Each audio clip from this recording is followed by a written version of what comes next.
Laser quartz.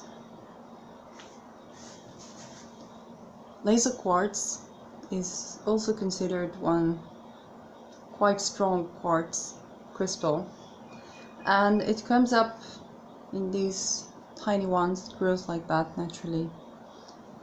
You hold it when it's pointed outwards. That's important to remember. And the reason I mentioned it with a warning in my Sacred Space Ritual video that you can watch to get a bit of background on how I use it, is because it's considered a crystal that is only to be used for a short amount of time for precision healing. So for expert crystal healers. So if you're not one, use it at your own risk, which is what I do. Am I a professional healer, crystal healer? No, I don't treat patients or anything like that. But I was curious about this thing. I don't know if I even read about what it does before I bought it. Sometimes I just buy things and look for them afterwards. And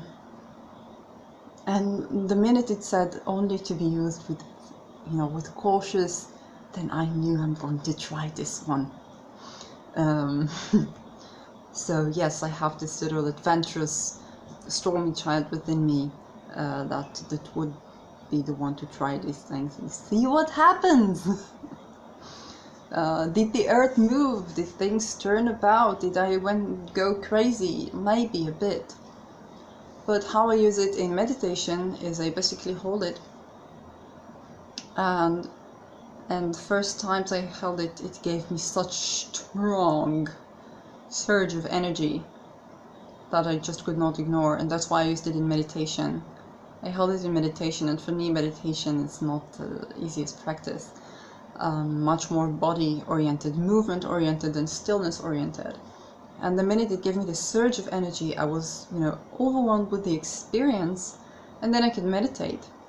Now, the first time I think there was a spirit inside me, maybe a demon, and I felt like I'm going upwards, upwards, upwards, upwards. There was something green, and then it was sort of like releasing from my body. So there's something that doesn't know what hit it.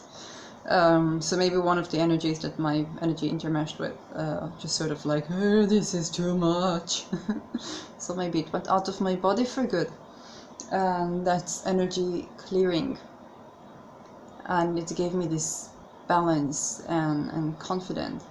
So the first time I used it for meditation, I felt more comfortable even wearing clothes that I don't usually wear where I live, because it was a saying that a religious or spiritual person does not have to, wear certain clothes or look in a certain way. And that gave me confidence, and I did encounter good energies. I did encounter good experiences. And as a person who had been feeling sort of hollow or sort of very vulnerable to penetrative energies, this was really helpful. So you use that also in singing ceremonies. I'm not quite sure how you do that, but that is my experience with it. Again, if you're not an expert healer or something like that, use it at your own. Like anything in this channel, use it at your own risk.